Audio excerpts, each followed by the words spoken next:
Imagine this. You are on the couch at the end of a long day, phone in your hand, half watching something you will not remember tomorrow. And you feel it before you see it. That soft, steady weight of a gaze. You look up, and there is your dog, sitting a few feet away, watching you. Not barking, not pawing, just looking, right into your eyes, with an expression you cannot quite read. And a little question rises up in you. What is going on in there? What are you trying to tell me?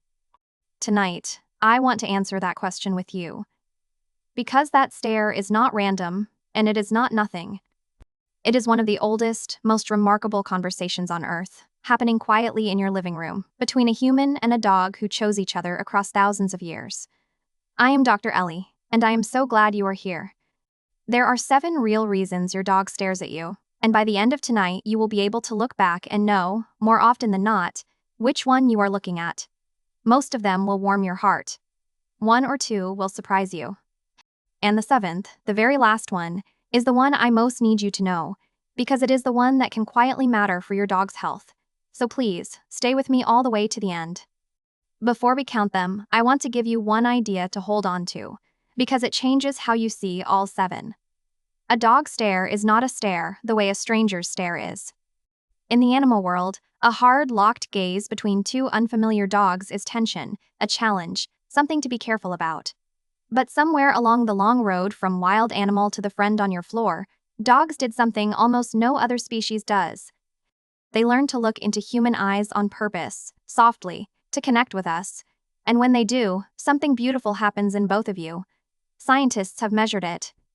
When you and your dog share a gentle gaze, both of your brains release oxytocin, the same bonding hormone that flows between a parent and a baby. In one well-known study, that loving eye contact raised oxytocin sharply in the dogs, and even more in their people. Read that again. Your dog looking at you is chemically the same as a hug, so when your dog stares, they are usually not being strange. They are reaching for you in the most human way they have.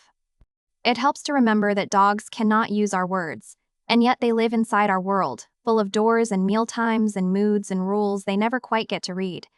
Their eyes are one of the few tools they have to reach across that gap. A stare is your dog stretching toward you with the only language you both share. Now let us learn the 7 things they might be saying.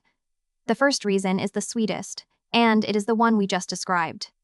Pure love. Sometimes your dog stares at you for no reason at all, except that you are theirs, and they are happy you exist. You will know this stare by how soft it is. The eyes are gentle, maybe a little squinty. The body is loose. There is often a slow tail wag, a relaxed mouth, maybe a long contented sigh as they settle nearby. This is your dog drinking you in, topping up that bond, feeling the quiet safety of being near their person. If you catch this stare, you do not need to do anything at all. But if you want to give them a gift, meet their eyes for a moment, soften your own face, and speak to them low and warm. Watch what happens. Very often that tail will thump a little harder. The body will melt just a bit more into the floor, because you answered them, and they felt it. You are completing a circle that took 10,000 years to build. That is not a small thing. That is one of the great friendships of your whole life, looking right back at you. The second reason is far more practical, and every dog owner learns it fast. They want something, and you are the one who can give it. Dogs are wonderful students of cause and effect. Very early on, your dog figured out a magic trick. If I look at my human long enough, things happen. Food appears, the door opens, the walk begins. So that patient, meaningful stare, often aimed at you and then flicked toward the leash, or the back door, or the empty water bowl, is a request. It is your dog pointing with their eyes. Watch where the gaze goes. A dog who stares at you, then at the door, then back at you, is asking as clearly as any words. They have learned that you are the key to almost everything good in their world, and honestly, they are right. The lovely thing about this stare is that it means your dog trusts you to answer. A dog who has learned that asking works is a dog who feels safe, who believes that their needs land somewhere. So the next time you catch that patient look and follow it to the water bowl and find it bone dry, do not feel caught out. Feel trusted. You are the one they came to. The third reason is one of the most touching, once you understand it. Your dog is reading you. Dogs are astonishing students of human beings. They watch our faces. They learn our routines down to the minute. They notice which shoes we put on, which bag we pick up, the exact tone of voice that means a car ride and the one that means bath time. So a lot of staring is simply your dog gathering information, trying to predict what happens next, hoping to be part of it. And it goes deeper than logistics. Dogs read our moods. When you are sad, many dogs will fix a soft, worried gaze on you and come close. When you are tense, they feel it. That thoughtful look you sometimes catch is your dog studying you, the way you would study the face of someone you love, asking, "Are you okay? And are we okay? And what are we doing next?" You are the most interesting thing in their entire world. Of course, they are watching you. And if you have ever felt a little seen through by your dog, a little known, you are not imagining it. Studies of dogs and their people keep finding the same quiet truth. Dogs are tuned to us in a way almost no other animal is. They follow the point of our finger. They check our faces for permission.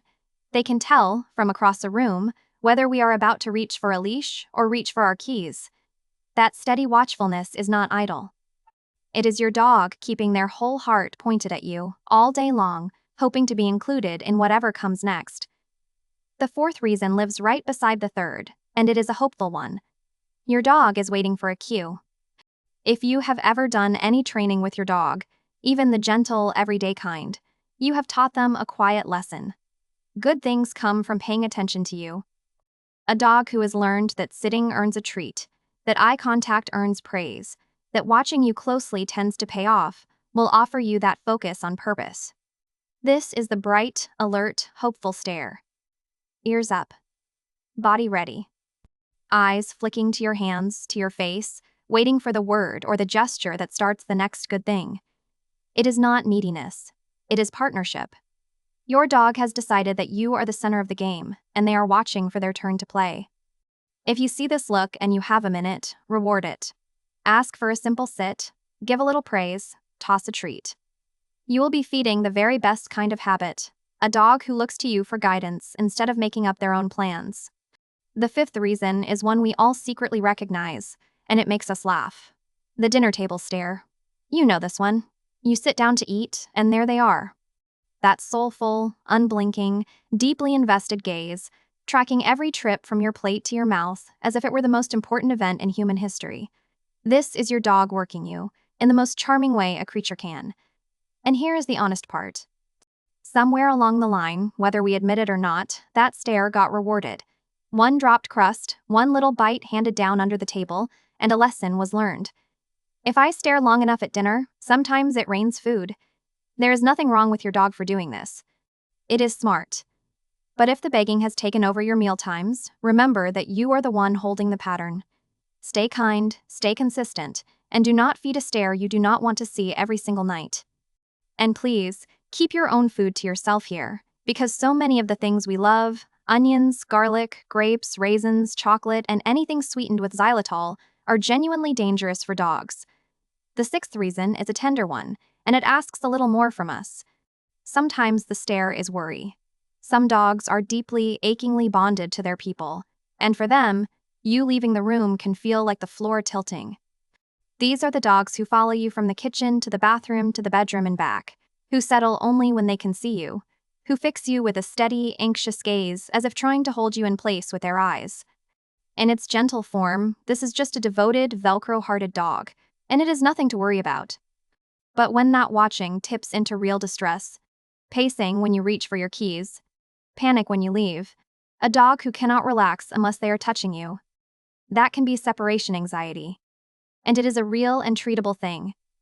If that sounds like your dog, please do not scold the clinginess. It is not disobedience. It is fear. Talk to your vet or a good trainer, because there are kind, proven ways to help a dog feel safe on their own, and no dog should have to spend their days braced against the moment you disappear. And now the seventh reason, the one I asked you to stay for. Because most of the time a stare is love or hope or hunger, but once in a while, a stare is your dog telling you that something is wrong. There are two versions of this, and I want you to know both. The first is the hard stare. This is not the soft, squinty, loving look. This is a stiff, still, unblinking stare, often with a frozen body, a closed mouth, maybe a low tension you can feel across the room. In dog language, that is not affection. That is discomfort, or a warning, a dog saying, "I am not comfortable right now, please give me space." You are most likely to see it around a food bowl, a favorite toy, a sore body part, or with a dog who is frightened. If you ever meet this stare, from your own dog or someone else's, do the wise thing. Do not lean over them. Do not stare back into their eyes, because to a tense dog, that is a challenge. Soften, turn slightly away, give them room, and take the message seriously. A dog who feels heard rarely needs to say it any louder. The second version is quieter, and it mostly visits our older dogs, so please tuck it away for the years ahead. If you have a senior dog who begins to stare at the wall, or into the corner of the room, or off at nothing at all, seeming lost or stuck or far away, that blank staring can be an early sign of canine cognitive dysfunction, a kind of dog dementia. It often comes with other small changes, getting confused in familiar places, being awake and restless at night, forgetting routines they have known for years. This is not something to fix at home, and it is not something to panic about either. It is simply a reason to see your vet, because there are real ways to help an aging mind stay comfortable and clear for longer, and the sooner you start, the more you can do. I tell you this one not to frighten you, but to give you a gift for later. Most people have never heard that a dog staring at a wall can mean anything at all, so they wait, and they wonder, and they lose time. They did not have to lose. You will not. You will simply notice, and you will ask, and that early question can buy your old friend more good days than you would ever guess.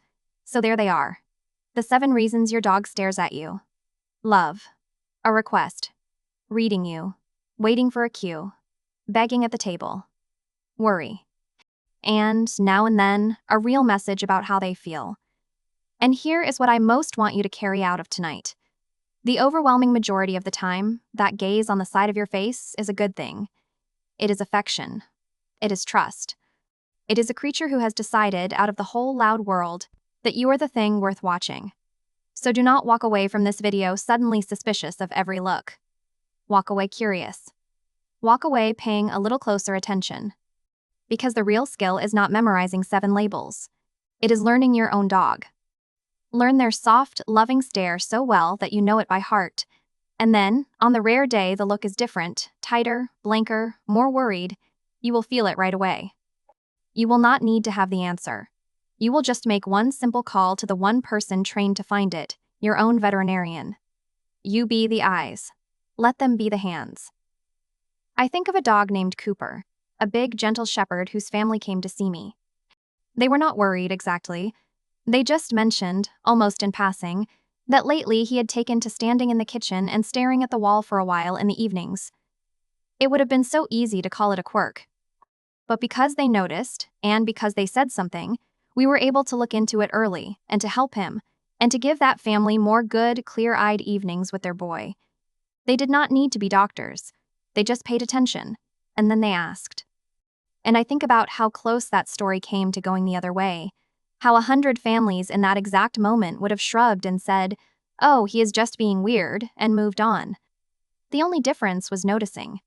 That is the whole thing. That is what I am really trying to give you tonight, not 7 labels to memorize, but the habit of looking, gently, on purpose. That is all any of us can do, and it is everything. So tonight, before the house goes quiet, I want you to do one small, lovely thing. Find your dog. Sit down near them and let them look at you. Really let them. Notice how soft that gaze is, how it feels to be watched by someone who loves you without a single condition. Learn that ordinary, wonderful look by heart. It is the baseline you will measure every future day against, and it is, all by itself, one of the best feelings a person can have. So tell me in the comments, what does your dog stare at you for most? Dinner? The door? Or just plain love? And has your dog ever given you a look that told you something was wrong? Share it, because your story might be the exact thing another owner needs to read tonight. If this helped you understand your best friend a little better, subscribe and stay with me, because we are just getting started, and there is so much more I want to show you. Until next time, give your best friend a gentle scratch behind the ears for Dr. Ellie tonight. Stay kind, trust your instincts, and I will see you in the very next video.